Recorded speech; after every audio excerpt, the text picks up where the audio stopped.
ಯಾವುದೋ ಒಂದನ್ನ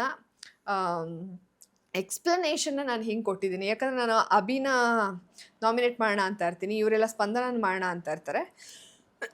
ಇಲ್ಲ ಅಭಿನೇ ಮಾಡೋಣ ಅಂದಾಗ ಎಲ್ಲರೂ ಫುಲ್ ಲೌಡ್ ಆಗಿರ್ತಾರೆ, ಯಾಕಂದರೆ ಟೈಮ್ ಇರುತ್ತೆ. ಸ್ಪಂದನ ಯಾಕೆ ಹೇಳಿ, ಸ್ಪಂದನ ಅಲ್ಲೇ ಅವರೆಲ್ಲ ಸ್ಪಂದನ ವೀಕ್ ಇದ್ದಾಳೆ, ಸ್ಪಂದನ ಮಾಡೋಣ ಅಂದಾಗ ಇಲ್ಲ ಸ್ಪಂದನ ಬೇಡ, ಎಲ್ಲೋ ಒಂದು ಕಡೆ ನನಗೆ ಅನ್ನಿಸ್ತಾ ಇದೆ ಪುಷ್ ಸಿಗ್ತಾ ಇದೆ ಅಂತ. ಯಾಕಂದರೆ ಮಾಡು ಸ್ಪಂದನ ಏನು ಮಾತಾಡದೇ ಇರ್ಬೋದು, ಅವರು ಡೈರೆಕ್ಟ್ ಫೈನಲಿಸ್ಟ್ ಆದರು. ಅದಾದಮೇಲೆ ತುಂಬ ಸಲ ಅವರು ಎಲಿಮಿನೇಟ್ ಅಂದಾಗ ನೋ ಎಲಿಮಿನೇಷನ್ ಅಂತ ಬರೋದು. ಸೊ ಎಲ್ಲೋ ಒಂದು ಕಡೆ ಅವ್ರಿಗೆ ವ್ಯೂವರ್ಸ್ ತುಂಬ ಇರ್ಬೋದು. ಸೀರಿಯಲ್ ಹೀರೋಯಿನ್ ಆದರೆ ಅದು ಯಾವ ಚಾನಲ್ ಸೀರಿಯಲ್ ಹೀರೋಯಿನೇ ಆಗಲಿ, ಅಲ್ಲಿ ಸ್ಪಂದನ ಅಂತ ಬಂತು ಕಲರ್ಸ್ ಕನ್ನಡದಲ್ಲೇ ಅವ್ರು ಸೀರಿಯಲ್ ಮಾಡಿದ್ರಿಂದ ನಾನು ಅಂದೆ.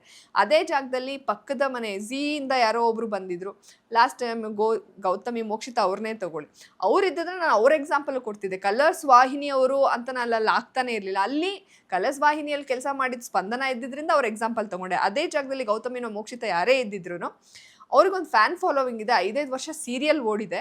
ಸೊ ಹಾಗಾಗಿ ಅವರು ವೋಟ್ ಹಾಕ್ತಾ ಇರ್ತಾರೆ, ವ್ಯೂವರ್ಸು ಅದು ನಂಬರ್ಸಾಗಿ ಕನ್ವರ್ಟ್ ಆಗ್ತಾ ಇರುತ್ತೆ. ಅದಕ್ಕೋಸ್ಕರ ಒಂದು ಸ್ವಲ್ಪ ಚಾನಲ್ ಪುಷ್ ಕೊಡ್ತಾರೆ, ಎತ್ತುತ್ತಾರೆ. ಅವರಿಂದ ಈ ಒಂದು ಪ್ರೋಗ್ರಾಮ್ಗೆ ಒಂದು ಸಣ್ಣ ಲಾಭ ಇದೆ ಅಂದರೆ ಅದನ್ನು ಕಳ್ಕೊಳಕ್ಕೆ ಇಷ್ಟಪಡಲ್ಲ. ಸೊ ಹಾಗಾಗಿ ಈ ಒಂದು ಎಕ್ಸ್ಪ್ಲನೇಷನ್ ಕೊಡೋ ಬರ್ದಲ್ಲಿ ಅಲ್ಲಿ ಕಲರ್ಸ್ ವಾಹಿನಿ ಅದು ಇದು ಬಂತು ಅಂತ ಅದನ್ನು ದೊಡ್ಡ ಸುದ್ದಿ ಮಾಡಿದರು.